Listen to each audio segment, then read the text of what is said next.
दोस्तों, बहनों, भाइयों, आज के इस वीडियो में मैं आपको ज़्यादातर जो सभी एक कॉमन समस्या वाली बात है उसके प्रति मैं आपको एक बहुत ही शानदार वीडियो देने वाला हूं। बहुत सारे दर्शकों का ये प्रश्न होता है कि हमारे घर में कोई नकारात्मक ऊर्जा है जिसकी वजह से हम रात को भयभीत हो जाते हैं, या फिर हमारे घर में से बीमारियां नहीं निकल पा रही हैं, या फिर हमारा जो बच्चा है उसका पढ़ने में बिल्कुल जी नहीं है, अथवा हमारे घर में 4 लड़कियां हैं, 5 लड़कियां हैं और उनमें से किसी का भी विवाह संपन्न नहीं हो पा रहा है, यानी कि घर में कोई भी शुभ कार्य होने को तैयार ही नहीं है। तो इस प्रकार के जो भौतिकवादी युग है, कलयुग, इसमें इस प्रकार के जो प्रश्न हैं वो अक्सर जो है आया करते हैं। तो मैंने सोचा कि मैं इसके ऊपर एक बहुत ही शानदार वीडियो, क्या क्या ऐसे कॉजेज़ हैं, क्या क्या ऐसे कारण हैं जो कि घर में नकारात्मक ऊर्जा को एक्टिवेशन देते हैं, और इसके साथ इस नकारात्मक ऊर्जा को समाप्त करने के लिए क्या क्या रेमेडीज़ हैं, क्या क्या उपाय हैं, मैं प्रॉपर वे में आपको इस वीडियो में बताने जा रहा हूँ। वीडियो थोड़ी लंबी भी हो सकती है, तो आप मेरे पूरे वीडियो पर बने रहिएगा। पसंद आने पर लाइक करिएगा, शेयर करिएगा, अधिक से अधिक आप इसको सब्सक्राइब कराइएगा, जो आपके परिचित हैं उनको भी शेयर कराइएगा। तो दोस्तों, सबसे पहले जैसा कि मैंने सामने मेष लगन की कुंडली बनाई है काल पुरुष में, जो हमारा घर है वह 4th हाउस होता है। 4th हाउस प्रत्येक व्यक्ति की कुंडली में मकान को शो करता है। तो जब भी हम सुख का या अपनी निवास स्थान का कोई भी जिक्र करेंगे तो उसकी जो कनेक्टिविटी होगी, उसका जो संबंध होगा वो 4th हाउस से होता है। मित्रों, 4th हाउस का लॉर्ड जो है वह चंद्रमा बनता है, जो कि मन का कारक भी है और हमारे मकान का कारक भी है। इसके साथ साथ अब हम चौथे भाव के कारक ग्रह को देखेंगे। चौथे भाव का जो प्रबल कारक है वह शुक्र है।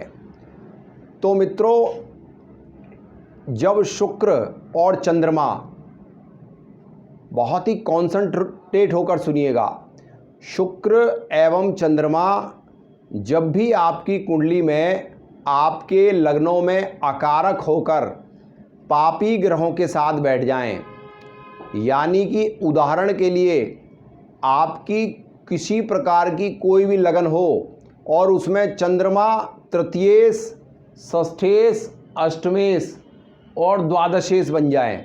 उदाहरण के लिए वृष लगन में चंद्रमा तृतीय भावेश बनेंगे और वृष लगन हो और चंद्रमा तीसरे, छठे, 8वें, 12वें भाव में बैठ जाएं और वह राहु सूर्य के साथ ग्रहण बनाकर बैठ जाएं, या फिर वह शनि मंगल जैसे डिटैचमेंट के कारक ग्रहों से दृष्टि संबंध बना लें, या फिर वृष लगन में चंद्रमा को केतु ग्रहण लगाता है। तो अगर वृष लगन हो और कहीं भी चंद्र केतु की युति बन जाए तो ऐसी कंडीशन में आपके मकान में नकारात्मक ऊर्जा हो जाएगी। क्योंकि जो चौथे भाव का कारक है वह विशेष पीड़ित हो जाएगा। इसी प्रकार जो हमारी 11, 12, 1, 2, 3, 4 कुंभ लगन बनेगी। कुंभ लगन में चंद्रमा छठे भाव का मालिक हो जाएगा। तो यदि आपकी कुंभ लगन है और चंद्रमा आपका पापी ग्रहों से किसी भी भाव में पीड़ित होकर बैठा है, तो ऐसी कंडीशन में भी आपके मकान में नकारात्मक ऊर्जा आ सकती है, और इस नकारात्मक ऊर्जा की वजह से आपके बच्चों का विवाह संपन्न नहीं हो सकता, आपके बच्चे पढ़ाई में डिस्टर्ब हो सकते हैं, आपके घर में कोई भी शुभ कार्य जो है नहीं हो पाएगा। इसके साथ ही आपके बच्चे रात को डर सकते हैं, उनको भय लग सकता है और किसी प्रकार की कोई भी नकारात्मक ऊर्जा उनको महसूस हो सकती है। ऐसा भी फीलिंग हो सकता है जैसे कि आवाज़ें आना, और घर में जो है कहीं ना कहीं बच्चों का अंधेरे कमरे में ना जाना, या फिर बहुत सारे बच्चे ऐसे होते हैं जिनको लाइट जलाकर कमरे में लेटना बैठना पसंद नहीं होता और उनको अंधेरे में रहना पसंद होता है, यानी कि एक नकारात्मक ऊर्जा का संचार हो जाता है। इसी प्रकार धनु लगन हो और धनु लगन में चंद्रमा 8वें घर का लॉर्ड होता है, तो वह नकारात्मकता को, नेगेटिव ऊर्जा को बढ़ाता है। और जैसा कि मैंने आपको शर्त बताई है कि चंद्रमा जो है तृतीय, षष्ठेश और अष्टमेश हो, यानी कि अकारक भावों का अधिपति हो और वह पापी ग्रहों से दृष्ट हो जाए, पापी ग्रहों से युति संबंध बना ले, अथवा वह राहु सूर्य के बीच में, ग्रहण के बीच में फंस जाए, तो यहाँ वह अमावस योग का निर्माण भी करेगा और ग्रहण योग का भी निर्माण करेगा। इसके बाद सिंह लगन हो और सिंह लगन में चंद्रमा द्वादशेष होता है तो अकारक होता है, और वह भी कहीं पाप प्रभाव में आ जाए, शनि चंद्र के विष योग में आ जाए, राहु चंद्र के ग्रहण योग में आ जाए, सूर्य चंद्र के अमावस योग में आ जाए, तो वह भी कहीं ना कहीं नकारात्मक ऊर्जा को जन्म देता है।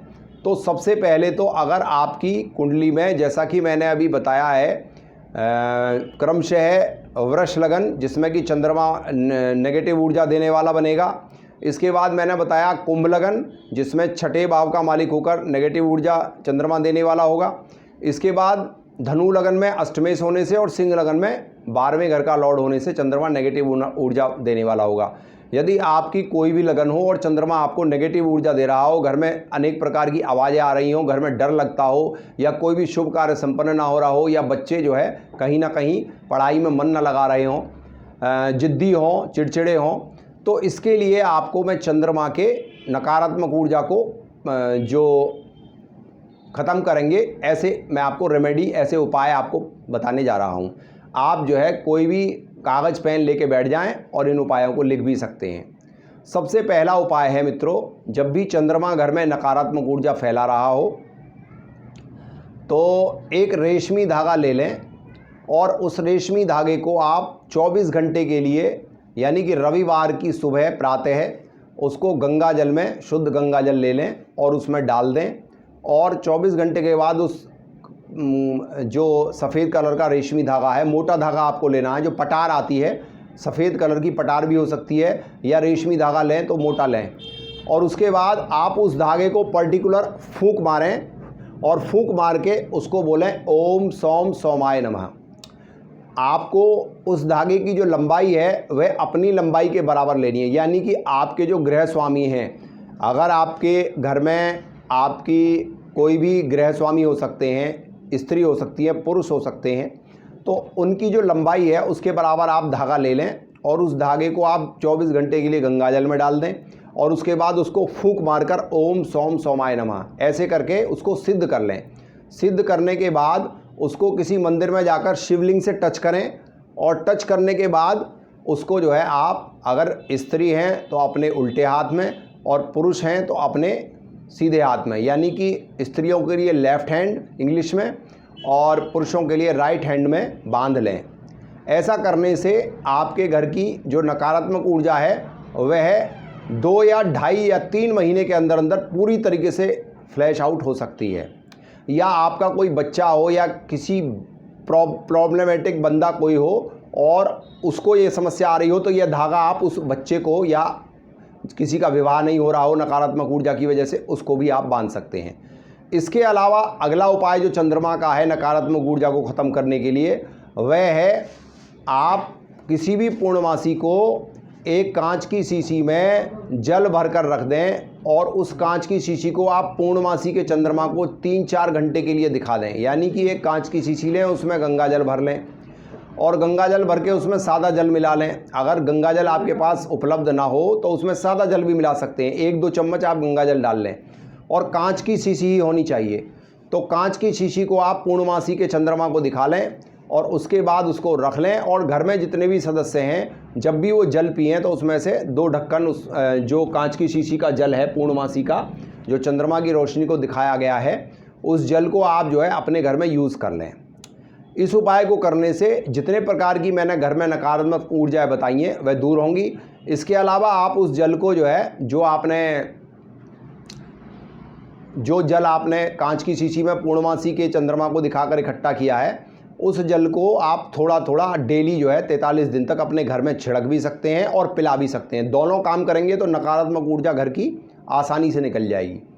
इसके अलावा अगला जो उपाय है चंद्रमा की नकारात्मक ऊर्जा को ख़त्म करने का, वो है पनीर के टुकड़े। आप छोटे छोटे 33 पनीर के टुकड़े ले लीजिए और उन टुकड़ों को आप एंटी क्लॉकवाइज, जितने भी घर में सदस्य हैं सबके ऊपर से, सिर के ऊपर से इस तरीके से आप एंटी क्लॉकवाइज 8 बार उतारिए, और उतारने के बाद उनको आप काले कुत्ते को खिलाएं तो ज़्यादा बेस्ट है। अगर आपत्ति काले मर्यादा नास्ति, अगर काला कुत्ता ना हो तो इसको आप जो है किसी भी कुत्ते को खिला सकते हैं, पनीर के 33 टुकड़े करके, और जो जितने भी आपके घर में सदस्य हैं उनके ऊपर से 8 बार उतार लें।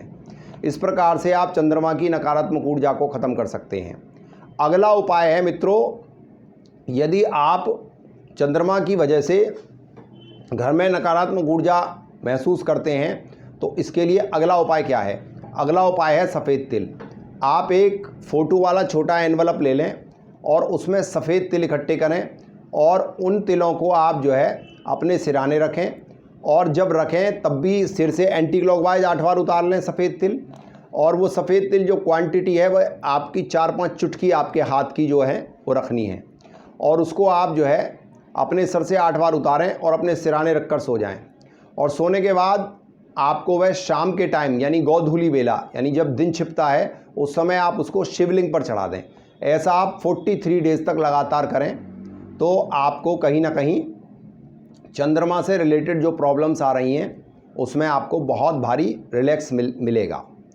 इसके अलावा मित्रों, चंद्रमा जो है वह हमारे मन का कारक भी है, तो यदि इस तरीके की जो नेगेटिव नकारात्मक ऊर्जा है वह आपको पागलपन, मिर्गी या स्वास्थ्य कष्ट इस प्रकार की समस्या भी दे सकती है।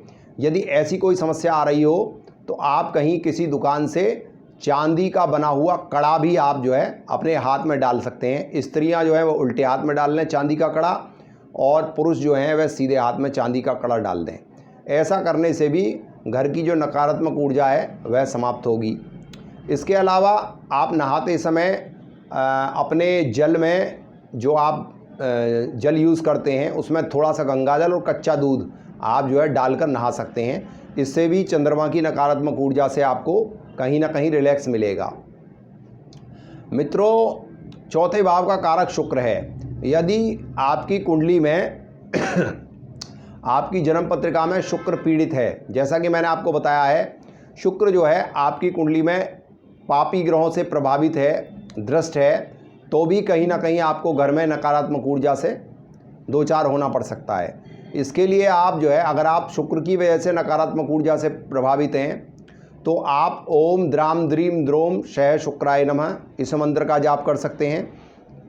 इसके अलावा आपकी कुंडली में यदि शुक्र जो है कहीं ना कहीं पापी ग्रहों के प्रभाव में है तो वह आपके मकान में नकारात्मक ऊर्जा दे सकता है, क्योंकि शुक्र जो है वह चौथे भाव का कारक है, मकान का कारक है। तो चौथे भाव से लगती हुई जितनी भी चीज़ें हैं उनमें नेगेटिविटी शुक्र नकारात्मक ऊर्जा प्रदान कर सकता है। अगर शुक्र नकारात्मक ऊर्जा प्रदान कर रहा हो तो उस कंडीशन में 5 सफ़ेद सुहाग की चीज़ लें, एक सफ़ेद रुमाल में बांधें, रात को सोने से पहले 8 बार एंटी क्लॉकवाइज अपने सर से उतारें और अपने सिराने रखकर सो जाएं। सुबह एक बार पुनः उसको 8 बार उतारें और उसके बाद उसको दुर्गा जी के चरणों में रखकर आप आ जाएं। ऐसा करने से आपके मकान की जो नकारात्मक ऊर्जा है वह कहीं ना कहीं फ्लैश आउट हो जाएगी।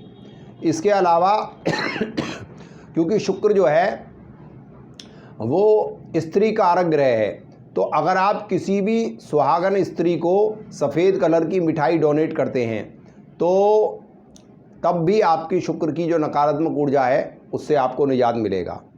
तो मित्रों, इस प्रकार से आप चौथे भाव के कारक और चौथे भाव की जो एनर्जी है उसको अक्षुण्ण बनाए रखने के लिए आप शुक्र और चंद्रमा के प्रॉपर उपाय आप करें। और ऐसा नहीं है, उपाय करने से कहीं ना कहीं मैंने अपने व्यक्तिगत अनुभव में ऐसा देखा है कि लाभ मिलता है, लेकिन थोड़ा संतोषजनक और पेशेंस रख के धैर्यपूर्वक आप उपाय करें, तो श्रद्धापूर्वक उपाय करें तो कहीं ना कहीं आपको लाभ ज़रूर मिलेगा। तो मित्रों, आज का वीडियो काफ़ी लंबा हो गया है। अब तक आप मेरे वीडियो पर बने हुए हैं, मेरे वीडियो को आप लाइक करें, सब्सक्राइब करें, शेयर करें। आज के लिए इतना ही। सभी की मंगल कामना करते हुए सभी दर्शकों को जय श्री राम, नमस्कार।